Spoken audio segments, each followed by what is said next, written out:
Rachel Zegler reportedly had a breakdown during filming for Evita and, honestly, no one could have predicted it. The 23-year-old actress, who skyrocketed from being a relatively unknown teen to winning a Golden Globe, allegedly fainted in the middle of shooting one of the most challenging characters in musical theater history, and to be fair, the signs were already there. Insiders claimed Rachel had been seeking a therapist after the Snow White disaster. So what exactly went down on set? When she steps onto the stage, Rachel gives everything she's got. Her voice reverberates through the air, and her body visibly quivers from the emotional strain of the role.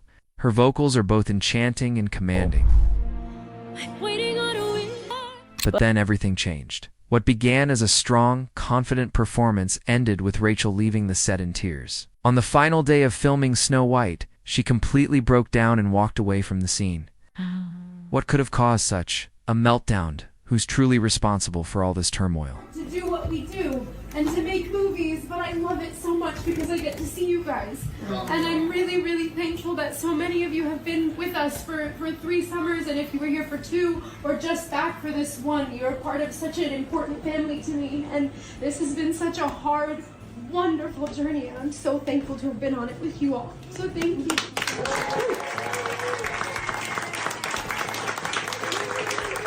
Here's the truth. The rumors are swirling about emotional exhaustion, relentless demands to deliver flawless performances, and the unending wave of online backlash that seems to shadow her every step. Picture living in a world where it feels like millions of eyes are locked on you, just waiting for a slip-up. That's the kind of suffocating pressure Rachel Zegler has been facing for months now. Now, let's dive into her story as she opens up about a devastating audition experience. You have a terrible audition experience. I do have a terrible audition experience. What is it? I was actually, oddly enough, auditioning for a Broadway show of a very famous Broadway musical that was having a revival, and the producers and directors were ordering lunch while I was singing. What? It was so Like, horrible. actually, while you were singing a song? Yeah. I booked West Side Story a week later. But here's where things get serious. This wasn't just a meltdown triggered by one rough day. It's been simmering for months, and the underlying reasons might truly surprise you. Is the so-called Hollywood blacklist a myth? Something very real? Too many? Rachel Zegler was meant to be the next big thing in musical film. Handpicked by Steven Spielberg, she shot to fame almost overnight with West Side Story. But now, just a few years later, her trajectory feels completely off. Of course, so what went wrong? Was it her choice of roles, or was it her outspoken woke commentary that marked the beginning of her downfall? Since boldly addressing outdated princess stereotypes and challenging long-held industry traditions during the Snow White press run, Rachel has faced a relentless media storm. Let's be honest, you've probably already heard plenty about that, so I won't dwell on it now. Here's the real question. Is she being silenced for speaking out, or has Hollywood itself gone so woke that it's now turning on its own? And it's lonely. It's very lonely. I just know that if that loneliness can exist, so can other things, and I will be okay. To everyone who hates when I win, the winged victory came to the Louvre in pieces, and people still line up to see her.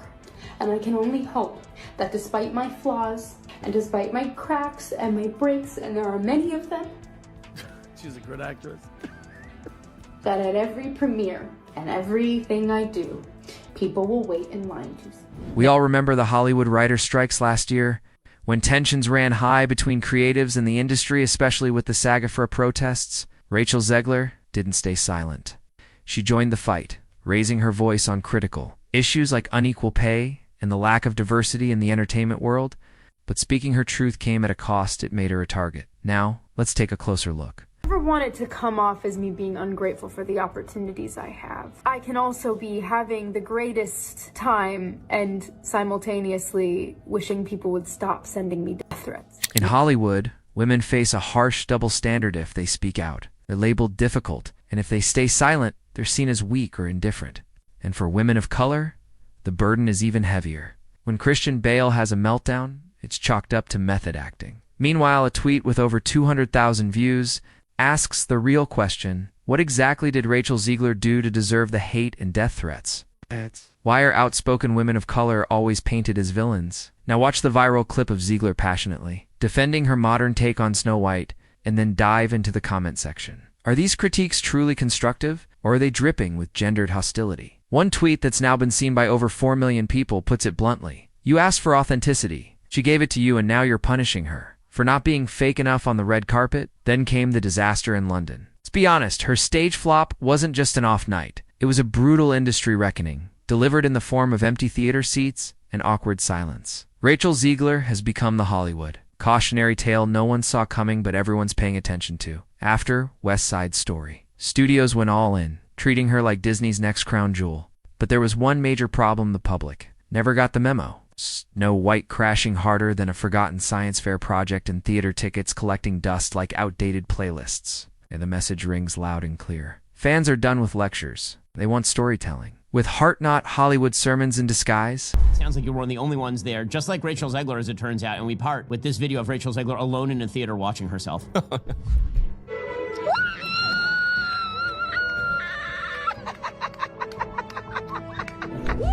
One of the most unlikable humans That ever. is sadder than when the original Snow White eats the apple. In theater, man, there's no faking it. You can't Photoshop the audience. You can't CGI crowd energy. When the seats are empty, you're literally performing for phantoms. And honestly, it's wild how the same industry that can sell out Hamilton quicker than tour merch can't even half fill the house for Rachel Zegler's Evita. We're talking about the London Palladium here, 2,286 seats in one of the most prestigious venues in the game. This isn't some basement black box theater, but night after night, crickets. Straight up tumbleweeds rolling through velvet rows, and here's where it gets messy. They claimed $4 million in pre-sale revenue before even announcing Rachel as the lead. If that's real, why are front row seats still wide open like leftovers from a holiday clearance sale? Reddit's already shredding it apart, calling the whole thing smoke and mirrors PR fantasy dressed up as momentum. Because here's the raw truth: in movies you can fudge success with some strategic box office math and a glossy media push, but theater, you either fill the seats or you don't. Rachel can't fake fan enthusiasm with a red carpet full of influencers and paid background actors. This is the brutal honesty of live performance. And right now, the silence is deafening. What's even crazier? Hollywood's still trying to make it happen, like they're going all in on a busted hand. Praying the next card changes everything. It's like they think if they just keep shoving her into enough headlines and roles, will magically decide she's the future of film. Newsflash. That's not how fans work. Can't force feed us a next big thing when nobody asked for seconds in the first place. Remember when they tried to launch Sam Worthington as the next blockbuster icon? Or Jai Courtney, the action lead nobody really wanted? Big budgets, big roles, but no spark with the crowd. You can't manufacture star power in a marketing meeting. But Rachel's situation cuts deeper. Her Evita debut landed right after the Snow White backlash, like stepping onto a tightrope in high heels while the whole world's shaking.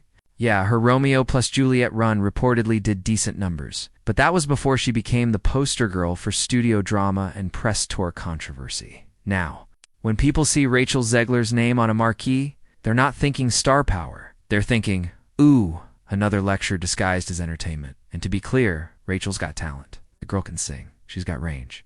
But at this point, it's not about talent, it's about whether audiences are still willing to tune in. Live theater strips everything down to the core. No do-overs, no digital polish. If the crowd isn't feeling it, you feel that awkward silence in your bones. Let's be real, this isn't some cancel culture mob coming after her. Nobody's calling her a villain, but we can't act like her image hasn't been shaped more by viral interviews than by actual performances. That smug, condescending energy she brought to the Snow White press junket. Yeah, people didn't forget one. Fan on TikTok recently shared a real-life encounter with Rachel Land. Let's just say it wasn't the warm, relatable moment people were hoping for. Ice-cold vibes. Zero connection. Amelia's Gelato? So I actually met Rachel Zegler in New York after her Broadway show performing Romeo and Juliet, and let me just say I have a couple opinions on her after meeting her in person. First, I will say I completely understand how people took what she said about Snow White and how she promoted that and just took it negatively, because I did too. Like, I genuinely did not like the way that she was talking about her character and stuff, but I have to say that in person, oh my god, she is so sweet, and not only that, she is ridiculously talented. Like, in that show, her singing actually blew me away. I've never heard anyone sing that well in person. I can't explain it. It was just amazing. I know there are some clips on TikTok where people secretly record the show. I highly recommend you guys go watch that because her riffs were insane, and she only had like one singing part, but that was my favorite part of the entire show. She is genuinely really talented and a nice person. I just think that the way that she talks and the way that she presents herself to the camera does not always bode well with people, but that doesn't make her a bad person. And so yeah, that's my my unpopular opinion on her. At the same time, the media keeps pushing the narrative of Rachel Zegler as the Golden Globe winning, up-and-coming Hollywood darling. Let's be honest, it's starting to feel like outdated PR spin trying to salvage a public image that's already showing cracks. Sure, her role in the Hunger Games prequel was serviceable. But let's not kid ourselves that franchise could cast a cardboard stand-in and still rake in millions. It was the Hunger Games name that sold tickets. It's not Rachel Zegler. Now here's where the situation really starts to unravel. Hollywood seems to be backing her like they've placed a massive bet they can't afford to lose. Because admitting she was the wrong choice for Snow White would mean admitting the executives who championed her. The decision-makers who signed off got it wrong. And let's not forget Steven Spielberg himself reportedly pushed for her breakout. But since the backlash, crickets, total silence. It's like the industry's hoping this whole mess just fades into the background. To do with Gal Gadot calling out Rachel Zegler and putting her in the hot seat, as well as Disney when bringing up the production issues for Snow White. Now, Gal delivered the following: the most important thing when you are working on a film is teamwork, and when you have characters like the Evil Queen and Snow White, you expect teamwork to play a role in the creative process when you are trying to put something special together. We didn't really have teamwork, and there were many setbacks that we had to deal with during this entire process. And I just found that to be very exhausting. When you are acting, you expect your co-stars and the creatives to go all the way and to support each other, and we just didn't meet those expectations. Word is, even Gal Gadot's Snow White co-star has been privately venting about the chaos behind the scenes. Oh. She hasn't called anyone out by name, but let's be honest,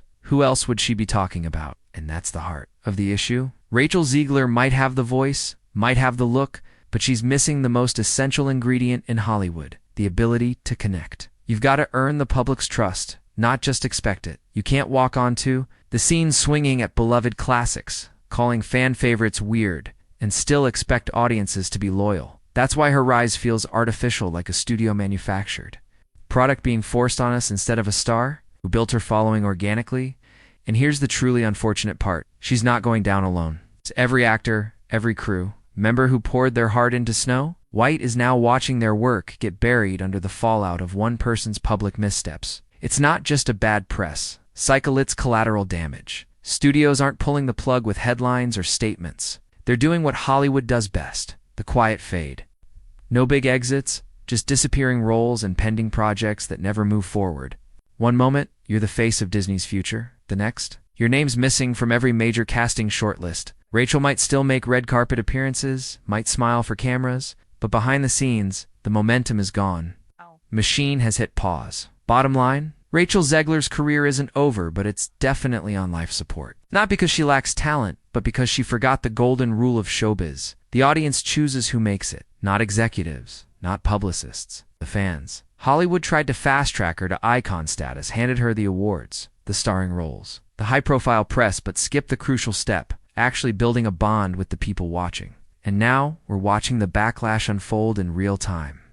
Theater seats sitting empty. Box office numbers falling flat. A flood of online comments that paint the real picture. Let's be clear, this isn't about rooting for failure. It's about accountability. If Rachel doesn't take this moment as a wake-up call, someone else will rise in her place. Someone who listens to fans, honors the work, and lets performance speak louder than politics.